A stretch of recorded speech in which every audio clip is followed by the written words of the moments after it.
શહેરમાં અકોટા મુજમહુડા વિસ્તારમાં વારંવાર પડી રહેલા ભૂવાનો અનોખી રીતે વિરોધ કરવામાં આવ્યો છે।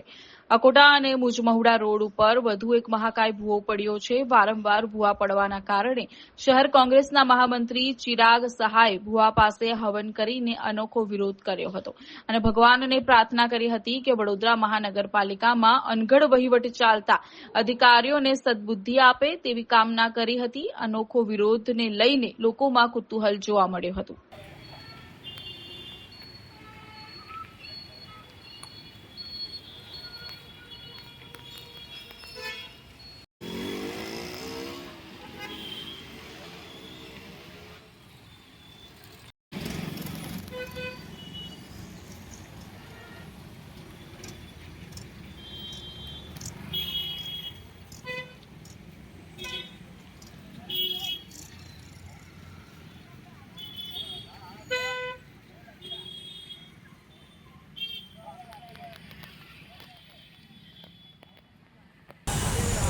વડોદરાની અંદર સમગ્ર વડોદરામાં જે ગત વર્ષે વરસાદ પડ્યો ત્યારબાદ અસંખ્ય ભૂવાઓ પડ્યા છે અને એ આજ દિન સુધી ભૂવા પડવાનો સિલસિલો યથાવત છે।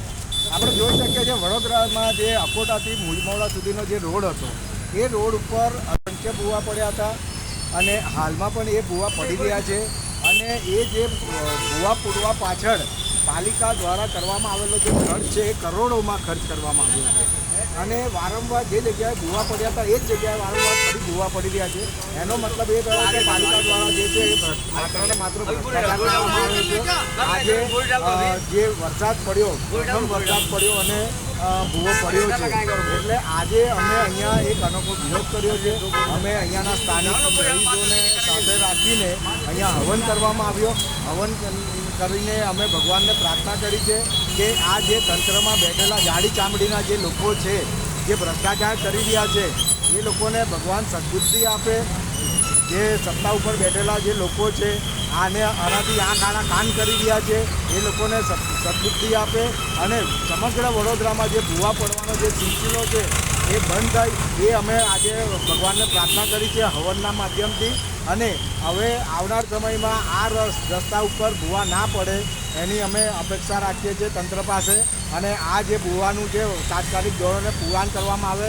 આ બહુ ભયજનક ભૂવો છે અને અહીંયા આપણે જોઈએ કે આ 3 રસ્તા છે જે મુખ્ય 3 રસ્તા કહેવાય આપણે અકોટાથી લઈને મુજમહુડા સુધી બાજુમાં જ વોર્ડ કચેરી આવી છે, પીએફની ઓફિસ આવી છે એટલે આ રસ્તા ઉપર અત્યારે જે ટ્રાફિક છે એ પણ ધમધમતો ટ્રાફિક રહે છે એટલે કોઈ જાતની જાનહાનિ ના થાય। ભગવાનને અમે આજે એ પણ પ્રાર્થના કરી છે કે ભૂવાના કારણે કોઈ જાતને કોઈને નુકસાન ના થાય એ જ અમારી આ પ્રાર્થના છે અને આ જે છે અમે આજે એ રીતે અમે વિરોધ નોંધાવ્યો છે।